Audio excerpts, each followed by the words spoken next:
Hello Sushila, ನಿಂಗ್ ಕೋಮಲನ್ ಮಗಳು ಪರಿಮಳದ ವಿಷಯ ಗೊತ್ತಾಯ್ತಾ?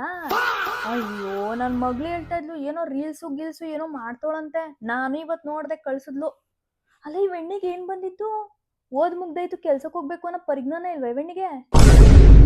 ನಾನು ನೋಡ್ದೆ ತಕೋ. ಅವಳ ಮೂತಿಗೆ ಅವಳೇ ಲೈಕ್ ಕೊಟ್ಕೋಬೇಕಷ್ಟೇ, ಯಾರು ನೋಡಾರ ಅವಳನ್ನ? ಅಯ್ಯೋ, ಬರೀ ಇನ್ಸ್ಟಾಗ್ರಾಮ್ ಅಲ್ಲ, ವಾಟ್ಸಪ್ಗೂ ಹಾಕಿದ್ಲು. ಅದೇನೋ ಆಮೇಲೆ ದುಡ್ಡು ಸಿಗ್ತದೆ ಅಂತ ಯೂಟ್ಯೂಬ್ಗೂ ಹಾಕ್ತವಳಂತೆ. ಏನ್ ಕೋಟಿ ಕೋಟಿ ಸಂಪಾದನೆ ಮಾಡ್ಬಿಡ್ತಿದ್ಲಾ? ನಮ್ಮ ವಂಶದಲ್ಲ ಅವಳೊಬ್ಳೆ ಇವಾಗ ವಿಡಿಯೋ ಮಾಡ್ಕೊಂಡು ನಿಂತಿರೋದು. ಏನ್ ಮಾನ ಮರ್ಯಾದೆ ಬೇಡ್ವಾ? ಅವ್ರ ಅವ್ವ ಯಾಕಂಗ್ ಬಿಟ್ಬಿಟ್ಟು ನಿಂತವಳೆ ಮದ್ವೆ ಮಾಡಬಿಟ್ಟು? ಅಯ್ಯೋ, ಏನೇನ್ ಐಕ್ಲೋ ಏನೋ, ಸುಮ್ನೆ ತಕೋ. ನನ್ ಮಗಳು ಹೇಳ್ತಾವಳೆ ಹಿಂಗ್ ಮಾಡ್ತಾವಳ ವಿಡಿಯೋನ ನಾನು ಮಾಡ್ತೀನಿ ಅಂತ ನಿಂತವಳಿ ಇಲ್ಲಿ. ನಾನ್ ಮಕ್ಕೆ ಹೊಡೆದ್ಬಿಡ್ತೀನಿ ವಿಡಿಯೋ ಗಿಡಿಯೋ ಮಾಡಿದ್ರೆ. ಅವಳೇನೋ ಮಾಡ್ಕೊಂಡು ನಿಂತವಳೆ ಬೀದಿ ಬೀದಿ ಸುತ್ಕೊಂಡು ಅಂತಂದ್ರೆ ಇವಳಿಗೆ ಮಾಡಕ್ ಬಿಟ್ಬಿಡ್ತೀನ ನಾನು? ಇಲ್ಲ, ನಾನು ನೋಡ್ದೆ. ಅಯ್ಯೋ, ಆ ಮೂತಿನ ಯಾರು ನೋಡೋರು? ಆ ಮೂತಿ ಏನ್ ಚೆನ್ನಾಗೈತೆ ಅಂತ ಹೇಳಿದ್ನಲ್ಲ. ಅವಳೊಬ್ಳೆ ಲೈಕ್ ಕೊಟ್ಕೋಬೇಕು, ಅವಳೊಬ್ಳೆ ನೋಡ್ಕೋಬೇಕು ವಿಡಿಯೋನ. ಯಾವ ನನ್ ಮಗನೂ ನೋಡಲ್ಲ ವಿಡಿಯೋ ಅಂತ. ವಿಡಿಯೋ ಸೀಮೆಗಿಲ್ದಿರೋ ವಿಡಿಯೋ ಇವಕ್ಕೆ ಏನ್ ಕೋಟಿ ಕೋಟಿ ಸಂಪಾದನೆ ಮಾಡ್ಬಿಡ್ತಿದ್ವ ಇವು?